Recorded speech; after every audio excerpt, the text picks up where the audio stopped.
ഇനി നമ്മൾ 15ാമത്തെ ചോദ്യത്തിലേക്കാണ് പോകുന്നത്. 22ാമത്തെ ഷിഫ്റ്റ് 1-ലെ. സോ അപ്പോൾ ഈ ചോദ്യം ഒന്നുമില്ല, ഇൻ്റഗ്രേഷൻ തന്നെയാണ് വന്നിരിക്കുന്നത്. അപ്പോൾ ഇവിടുത്തെ പ്രത്യേകത എന്ന് വെച്ച് കഴിഞ്ഞാൽ ഗ്രേറ്റസ്റ്റ് ഇൻറ്റിജർ ഫംഗ്ഷൻ ഇവിടെ ഉണ്ട്. അപ്പോൾ ആ കാര്യമാണ്. ഇത് വളരെ സിമ്പിൾ ചോദ്യമാണ്, ഈസി ആയിട്ട് നമുക്ക് ചെയ്യാൻ പറ്റുന്ന ഒരു ക്വസ്റ്റ്യൻ തന്നെയാണ്. സോ ആദ്യം നമ്മൾ മനസ്സിലാക്കേണ്ടത് -π/2 to π/2. അപ്പോൾ നമ്മൾ ആദ്യം π/2ൻ്റെ വാല്യൂ നോക്കണം. π/2 എന്ന് പറഞ്ഞാൽ 1.57 സംതിങ് ആണ് നമ്മുടെ വാല്യൂ വരുന്നത്. സോ അപ്പോൾ നമ്മുടെ ലിമിറ്റ് -π/2 to π/2 ആയതുകൊണ്ട് -1.57 to 1.57 ആണ്.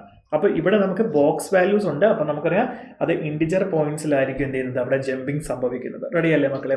സോ അപ്പോൾ നമുക്ക് ആ ലിമിറ്റ്സുകളൊന്ന് സ്പ്ലിറ്റ് ചെയ്യാം.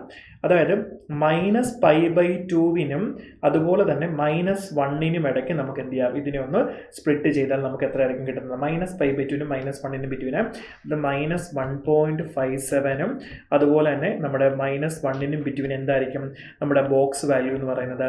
ബോക്സ് വാല്യൂ നമുക്ക് വരാൻ പോകുന്നത് -2 ആയിരിക്കും അല്ലേ? അത് ഓക്കെയാണ്.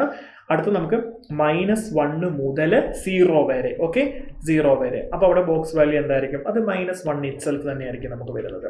ഇനി ഞാൻ എന്ത് ചെയ്യുന്നുണ്ട്, 0 മുതൽ അടുത്ത് നമുക്ക് എന്ത് ചെയ്യാം, 1 വരെ കൊടുക്കാം. ഓക്കെ, 1 വരെ. അപ്പോൾ നമ്മുടെ ബോക്സ് വാല്യൂ എന്ത് തന്നെയായിരിക്കും? നമുക്ക് 0 തന്നെയായിരിക്കും വരുന്നത്. ഇനി അടുത്തത് 1 മുതൽ 1.57 വരെ നമ്മൾ എടുക്കുകയാണെങ്കിൽ നമുക്ക് എത്രയായിരിക്കും ബോക്സ് വാല്യൂ? നമുക്ക് എത്ര കിട്ടും മക്കളെ? 1 ആയിരിക്കും കിട്ടുന്നത്. അപ്പോൾ ഇതാണ് നമ്മുടെ സ്പ്ലിറ്റിങ്. ഇനി അത് നേരെ നമ്മൾ എന്ത് ചെയ്താൽ മതി? ഇതിനകത്ത് ഇട്ട് കൊടുത്താൽ മതി. So I = -π/2 to -1. അപ്പോൾ നമ്മുടെ വാല്യൂ, ബോക്സിൻ്റെ വാല്യൂ എത്ര കിട്ടും? -2 ആണ് നമുക്ക് കിട്ടിയത്. Then +4 dx. അടുത്തത് -1 മുതൽ 0 വരെ വരുമ്പോൾ 1/-1 +4 dx. അടുത്തത് 0 to 1 1/0 +4 dx. പിന്നെ അടുത്തത് 1 to π/2 1/1 +4 dx. അപ്പോൾ ഇത് നമ്മൾ ചെയ്ത് കഴിഞ്ഞാൽ -π/2 to -1 1/2 dx plus -1 to 0 1/3 dx അല്ലേ? So 0 to 1 1/4 dx. ദെൻ അടുത്തത് 1 to π/2 1/5 dx. റെഡി? സോ ഇനി നമുക്കിതിനെ ഇൻ്റഗ്രേറ്റ് ചെയ്താൽ മതി. സോ ഇൻ്റഗ്രേറ്റ് ചെയ്യാനായിട്ട് ഒരു ബുദ്ധിമുട്ടുമില്ല. ഇവിടെ നമുക്കറിയാം ഇത് 1/2x, ഇത് 1/3x, ഇത് 1/4x, ഇത് 1/5x. അതൊക്കെ നമുക്ക് ഈസിയായിട്ട് ചെയ്യാം. സോ ഇത് 1/2x ആയിരിക്കും നമുക്ക് കിട്ടുന്നത്. So -π/2 to -1.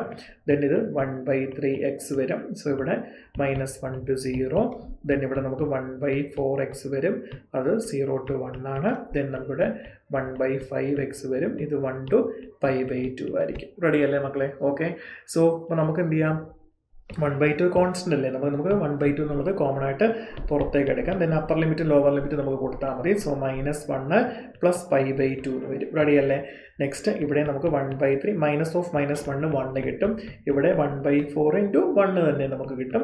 ദെൻ അടുത്ത് ഇവിടെ 1/5 × നമുക്ക് π/2 -1 കിട്ടും. ഇത് സോൾവ് ചെയ്താൽ നമ്മുടെ ഫൈനൽ ആൻസറിലേക്ക് നമുക്ക് കിട്ടും. ഇത് ചെയ്യുമ്പോൾ നിങ്ങൾക്ക് 7π/20 എന്ന് കിട്ടും. ദാറ്റ് ഈസ് 7/60 കിട്ടും. ദാറ്റ് ഈസ് ഇത് 7/60 × 3π - 1 നമുക്ക് എഴുതാം. റെഡി? 7/60 × 3π - 1. ഓപ്ഷൻ 3 ആണ് കറക്റ്റ് ആൻസർ. റെഡി?